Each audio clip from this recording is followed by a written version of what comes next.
ദമാമിൽ നിന്നും ആലപ്പുഴയിലേക്കുള്ള യാത്ര. അങ്ങനെ ഞങ്ങൾ ദമാം എയർപോർട്ടിലെത്തി. ട്രോളിയൊക്കെ എടുത്തുകൊണ്ട് വന്നു. ഐറ്റംസ് എല്ലാം കയറ്റി. പിന്നീട് സ്ലോ മോഷൻ നടപ്പുണ്ടല്ലോ, സാധാരണ എല്ലാവരും ചെയ്യുന്ന പോലെ. അങ്ങനെ ഞാനും നടന്നു. പിന്നെ ഞാൻ ബാഗ് അവിടെ ഇവിടെ കൊടുത്തു.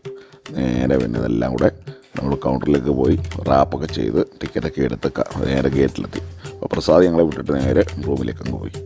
അങ്ങനെ നമ്മൾ വെയിറ്റ് ചെയ്യുകയാണ്. 12:30 എന്നുള്ള ഫ്ലൈറ്റ് ഒരു അരമണിക്കൂർ മുമ്പേ എത്തി. 12 മണിക്ക് എത്തിയത് കേട്ടോ. ചാടി കയറി ഫ്ലൈറ്റിൽ കയറിയപ്പോഴും നമ്മുടെ ദിവ്യ ചേച്ചി മലയാളിയാണ് കേട്ടോ. പുള്ളിക്കാരിയാണ് നമ്മളെ സ്വാഗതം ചെയ്തത്. അങ്ങനെ ഞങ്ങൾ ഫ്ലൈറ്റിൽ കയറിയിരുന്നു. ഇനി പറക്കാൻ പോകുന്നു കേട്ടോ. എല്ലാവരും പറക്കാനുള്ള തയ്യാറെടുപ്പ്. ചിറകൊക്കെ വിരിച്ച് അങ്ങനെ വിമാനം മുകളിലേക്ക് റൺവേ കൂടെ ഒരൊറ്റ കുതിക്കലായിരുന്നു കേട്ടോ. ആ കുതിപ്പിന് മുകളിൽ കയറി താഴോട്ട് നോക്കിയപ്പോഴോ ആഹാ, അതിമനോഹരമായ സൗദി അറേബ്യയുടെ കാഴ്ചകൾ.